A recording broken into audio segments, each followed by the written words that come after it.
Banking एक ऐसा sector, एक ऐसा इंस्टीट्यूशन जिसको हर एक लोग जानते हैं। बच्चा हो, बूढ़े हो, बुजुर्ग हो, जवान हो, हर कोई जानता है कि बैंकिंग सिस्टम क्या है। लेकिन बैंकिंग में कुछ टाइप्स होते हैं। बैंकिंग एक तरह का नहीं होता है, कई तरह के बैंकिंग होते हैं, उसको आज हम लोग जानेंगे। हेलो एवरीवन, मेरा नाम है उग्रसेन सिंह और आज के सेशन में हम लोग डिस्कस करेंगे कि बैंकिंग के कितने टाइप होते हैं। तो चलिए वीडियो स्टार्ट करते हैं और समझते हैं कि what are the types of banks.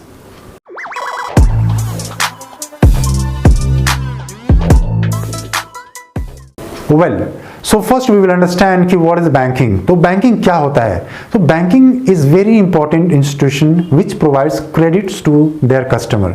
एक ऐसा इंस्टीट्यूशन, एक इतना इंपॉर्टेंट इंस्टीट्यूशन है जो एक क्रेडिट प्रोवाइड करता है कस्टमर को, यानी कि लोन प्रोवाइड करता है कस्टमर को। इसका मतलब कि किसी की भी लाइफ में, चाहे मैं हूँ, आप हो, कोई भी हो, कभी ना कभी लोन की जरूरत पड़ती है। चाहे वो आप एक घर खरीद रहे हो, उसके लिए लोन चाहिए, पढ़ाई कर रहे हो तो आपको एजुकेशन लोन चाहिए, फिर उसके बाद अगर देखें आप तो अगर कोई फार्मर हैं तो उनको एग्रीकल्चरल लोन चाहिए। मतलब कई सारे लोन होते हैं, कई सारे सेक्टर होते हैं जहाँ पर लोन की जरूरत पड़ती है। तो ये जो बैंकिंग सिस्टम है वो एक हेल्पफुल होता है एक पर्टिकुलर कस्टमर को क्रेडिट प्रोवाइड करने के लिए। दूसरा कि बैंक जो सिस्टम होता है, बैंकिंग जो सिस्टम होता है वो एक्सेप्ट करता है money in terms of deposit. जैसे कि अगर आप बैंक जाते हैं तो मनी डिपॉजिट करते हैं, तो बैंक क्या करता है, वो मनी को एक्सेप्ट करता है। ओके, और उस मनी को एक डिमांड पे, यानी कि जब भी आपको जरूरत पड़ती है तो बैंक आपको वापस वो पैसे करता है, इधर in the form of ATM या फिर फिजिकल विड्रॉल। उसके बाद बैंकिंग क्या करते हैं कि ये लोग फाइनेंशियल इंस्ट्रूमेंट में डील करते हैं। फाइनेंशियल इंस्ट्रूमेंट क्या हो गए? चेक हो गया, demand draft, that is called DD. तो इस तरह के जो डॉक्यूमेंट्स होते हैं उनको बोलते हैं हम फाइनेंशियल इंस्ट्रूमेंट्स। ओके, तो उससे वो लोग डील करते हैं। और अब देखते हैं कि बैंक से कितने टाइप होते हैं। तो सबसे पहला जो टाइप होता है वो होता है कमर्शियल बैंक। जैसा कि नाम से क्लियर है, कमर्शियल बैंक क्या होता है कि ये जैसे कि हम लोग अपना अकाउंट खोलते हैं, सेविंग्स अकाउंट, एक कंपनी करंट अकाउंट खोलती है, तो ये जो एंड यूजर जो बैंक होते हैं, जो उसको हम कमर्शियल बैंक कहते हैं, जिसमें हम लोग बेसिकली जाते हैं पैसे जमा करने के लिए या पैसे विड्रॉ करते हैं, उस बैंक को हम कमर्शियल बैंक बोलते हैं। ये लोग तो इनके फीचर्स कह सकते हैं कि इनके फीचर्स देखते हैं या मीनिंग देखते हैं कि क्या होता है कि सबसे पहला चीज है कि बैंक जो होते हैं वो डील करते हैं मनी में। Commercial bank they deals with money.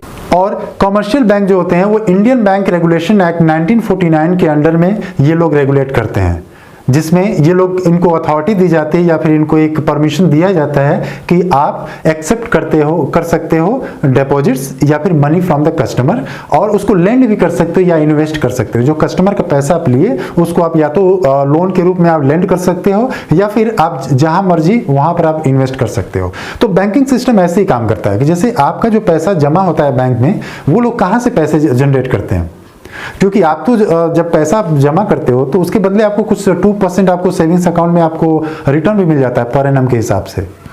तो आखिर बैंक कहां से पैसा कमाता है? तो बैंक क्या करता है कि जैसे आप एक बार पैसे डिपॉजिट कर देते हो बैंक में, तो वो लोग क्या करते हैं, उस पैसे को लोन के रूप में अपने कस्टमर्स को देते हैं। तो आपको तो 2% पर एनम के हिसाब से वो लोग दे रहे हैं इंटरेस्ट, लेकिन वो जो लोन जो डिलीवर करते हैं अपने कस्टमर को, उनको 12%, 14%, हाउसिंग लोन है तो 8% to 10%, इस तरह की वो इंटरेस्ट चार्ज करते हैं। तो अब देखो प्रॉफिट मार्जिन कितना होता है।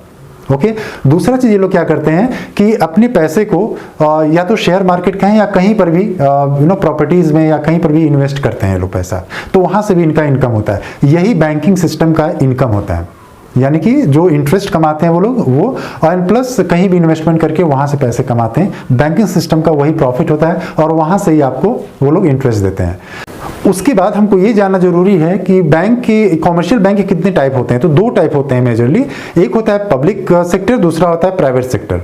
तो प्राइवेट सेक्टर क्या हो गया, इसको कंट्रोल किया जाता है, मैनेज किया जाता है और इसको ऑर्गेनाइज किया जाता है एक प्राइवेट प्रमोटर से। यानी कि एक ही प्राइवेट बैंक होता है जिसमें प्राइवेट एजेंसीज उसको रन करती हैं, और इसमें जो प्रमोटर्स होते हैं एक इंडिविजुअल होते हैं, जैसे कि मैं, आप या कोई भी हो सकता है, जिसके पास एनफ पैसे हैं, जिसके पास एक कैपेसिटी है एक बैंक रन करने की, वो लोग ओपन कर सकते हैं। But it's not so easy, ये बहुत ही बड़ा चीज होता है बैंक रन करना। तो एक इंडिविजुअल होता है, एक प्राइवेट इंडिविजुअल होता है। ओके तो एग्जाम्पल अगर बात कर लें तो उसमें आप प्राइवेट कंपनीज के तो आईसीआईसीआई बैंक हो गया, एचडीएफसी बैंक हो गया, ये सब बैंक क्या होते हैं? प्राइवेट सेक्टर होते हैं। फिर पब्लिक सेक्टर कमर्शियल बैंक कौन हो गए? जिसको own, manage and control by government. एक गवर्नमेंट जो होती है उसको मैनेज करती है, उसको ओन करती है और उसको कंट्रोल करती है सारे ऑपरेशंस को। तो एग्जांपल क्या हो गया? एसबीआई हो गया, पंजाब नेशनल बैंक हो गया, इंडियन ओवरसीज बैंक हो, तो ये सभी क्या है? ये पब्लिक कॉमर्शियल बैंक होते हैं। दूसरा जो टाइप होता है बैंक का वो होता है कोऑपरेटिव बैंक। तो कोऑपरेटिव बैंक जो होता है ये एक प्रोविजन से चलता है, जिसको कहते हैं हम provisions of state cooperative society act. एक ऐसा बैंक जो एक प्रोविजन से चलता है, एक स्टेट लेवल पे चलता है। इसमें कई सारे मेंबर्स होते हैं और ये बैंक बेसिकली ज़्यादा ये कोशिश करता है कि जो मेंबर्स हैं उनको चीप रेट पर, उनको चीप रेट ऑफ इंटरेस्ट पे उनको मनी लेंड किया जाए। ओके यानी कि ये जो अगर प्राइवेट सेक्टर में आप जाते हैं तो अगर किसी भी तरह का आप लोन लेते हो तो आपको उसमें हैवी इंटरेस्ट रेट पे करना पड़ता है। लेकिन कोऑपरेटिव बैंक क्या करते हैं कि इनके अंडर में कुछ मेंबर्स होते हैं जिनको ओनली मेंबर्स को ये लोग क्या करते हैं? लोन प्रोवाइड करते हैं at very cheap rate of interest. तो इससे क्या होता है कि सामने वाला जो होता है जो कस्टमर है उसको पे करने में भी इजी होता है और वो लोग हैप्पीली लोन लेते हैं और अपनी जो भी अपनी रिक्वायरमेंट उसको फुलफिल करते हैं। इसको एग्जांपल के लिए अगर बोलें तो एग्रीकल्चर फाइनेंसिंग जो होती है, एग्रीकल्चर सेक्टर में जितनी फाइनेंसिंग होती है इन इंडिया वो सभी कोऑपरेटिव बैंक से ही होता है। ओके तीसरा जो है स्पेशलाइज्ड बैंक। स्पेशलाइज्ड बैंक जो होता है ना ये पर्टिकुलरली किसी भी पर्टिकुलर एक्टिविटी के लिए बैंक का निर्माण किया जाता है। तो जैसे कि अगर बात करें तो कुछ बैंक्स के टाइप होते हैं। फॉरेन एक्सचेंज बैंक होता है, इंडस्ट्रियल बैंक होता है, डेवलपमेंट बैंक होता है, देन एक्सपोर्ट इंपोर्ट बैंक होता है। ये जो बैंक होते हैं कि एक यूनिक एक्टिविटीज परफॉर्म करने के लिए बैंक क्रिएट किए जाते हैं। ये लोग फाइनेंशियल असिस्टेंस देते हैं इंडस्ट्रीज को, किसी भी हैवी प्रोजेक्ट्स को या फिर फॉरेन ट्रेड को। ओके तो आपको क्लियर समझ में आ रहा है बात? कोऑपरेटिव, आपने कॉमर्शियल बैंक के बारे में तो समझ गए, वो पर्सन से रिलेटेड होता है, जैसे कि मैं आप वो हो गए। ओके कोऑपरेटिव जो बैंक होता है ये क्या होते हैं? अपने मेंबर्स को सिर्फ ये लोग लोन देते हैं। सिंपल, आपको इसको समझना है कि ये जो कोऑपरेटिव बैंक होता है वो अपने मेंबर्स को, यानी कुछ लोग मेंबर्स होते हैं इस बैंक के, उनको सिर्फ ये लोन देते हैं एक very cheap rate of interest पे, जिसका एग्जांपल हो गया था एग्रीकल्चरल फाइनेंसिंग। और स्पेशलाइज्ड बैंक में क्या होता है उससे थोड़ा हटके है, ये लोग एक पर्टिकुलर स्पेशलाइज्ड एक्टिविटीज के लिए ये लोग अपना बैंक का निर्माण करते हैं, जिसमें मैंने बोला कि फॉरेन एक्सचेंज बैंक एग्जांपल हो गया, इंडस्ट्रियल बैंक हो गया, डेवलपमेंट बैंक हो गया, एक्सपोर्ट इंपोर्ट बैंक्स हो गए। इससे कोई हम लोग नहीं जा सकते वहाँ अकाउंट ओपन करने या किसी तरह का लोन लेने या कोई भी एक्टिविटी परफॉर्म करने के लिए, हमारे जैसे इंडिविजुअल वहाँ नहीं जा सकते। वो सिर्फ इस तरह की जो एक्टिविटीज होती है, हैवी प्रोजेक्ट्स हो गए या किसी तरह का इंडस्ट्रीज में अगर किसी तरह का फाइनेंशियल एड की जरूरत है, यानी कि फाइनेंशियल सपोर्ट की जरूरत है, तो उनको ये लोग सपोर्ट करते हैं। नेक्स्ट जो बैंक का टाइप है वो है सेंट्रल बैंक। तो सेंट्रल बैंक क्या होता है ना कि ये जितने भी बैंकिंग सेक्टर होते हैं उनको रेगुलेट करता है, उनके लिए पॉलिसीज फ्रेम करता है, रूल्स एंड रेगुलेशन सेट करता है, उनके लिए सारे इंटरेस्ट आप कितना चार्ज कर सकते हो उनके लिए वो वो सेट करता है। इसलिए आप देखो तो हर एक बैंक में क्या होता है ना कि almost same type of interest मिलता है। अगर आप लोन लो या फिर किसी तरह का सेविंग्स अकाउंट है तो ऑलमोस्ट सेम आपको इंटरेस्ट रेट उस पर या तो देना पड़े या तो आपको मिलता है। ओके तो ये जो सेंट्रल बैंक होता है ना वो रेगुलेट करता है वो सारी, ताकि किसी भी तरह का मार्केट में कंपटीशन बैंकिंग सेक्टर में ना हो सके।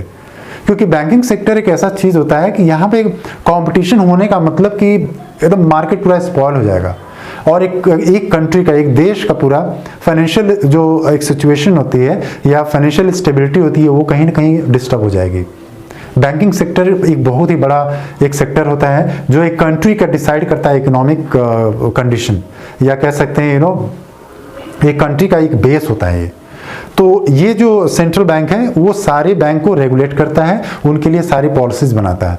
तो इंडिया में क्या है एग्जाम्पल उसका? Reserve bank of India. तो रिजर्व बैंक ऑफ इंडिया को ही हम सेंट्रल बैंक कहते हैं। तो हर एक कंट्री में, ऐसा नहीं कि सिर्फ इंडिया में रिजर्व बैंक ऑफ इंडिया होता है, हर एक कंट्री में रिजर्व बैंक ऑफ XYZ होता है जो उस कंट्री का वो सारे बैंकिंग सिस्टम को रेगुलेट करते हैं। तो with this we have completed today session. I hope कि आपको बैंकिंग का मीनिंग और टाइप्स ऑफ बैंक के बारे में कंप्लीट इन्फॉर्मेशन मिल गई होगी। बट अगर इससे रिलेटेड आपको कोई क्वेश्चन हो या कुछ और अगर इन्फॉर्मेशन आपको चाहिए तो आप प्लीज़ मुझे कमेंट करके जरूर बताएं, ताकि मैं उसको नेक्स्ट सेशन में कवर करके आपको प्रॉपर इन्फॉर्मेशन और बेहतर इन्फॉर्मेशन आपके हिसाब से दे सकूं। तो जाने से पहले आपसे रिक्वेस्ट है कि अगर आपने इस चैनल को अभी तक सब्सक्राइब नहीं किया है तो आप प्लीज़ चैनल को सब्सक्राइब कर लें, सपोर्ट करें, मोटिवेशन मिलेगा और इसी तरह के वीडियो आपके लिए बनाते रहूँगा। वीडियो पसंद आया हो तो अपने फ्रेंड के साथ जरूर शेयर करें, ताकि वो भी बिजनेस स्टडी पढ़ सकें और एक अच्छी इन्फॉर्मेशन ले सकें, वैल्यूएबल इन्फॉर्मेशन ले सकें और एग्जाम में वो भी अच्छे मार्क्स ला सकें। तो स्टे ट्यून, कीप लर्निंग। मिलते हैं नेक्स्ट सेशन में, तब तक के लिए नमस्कार।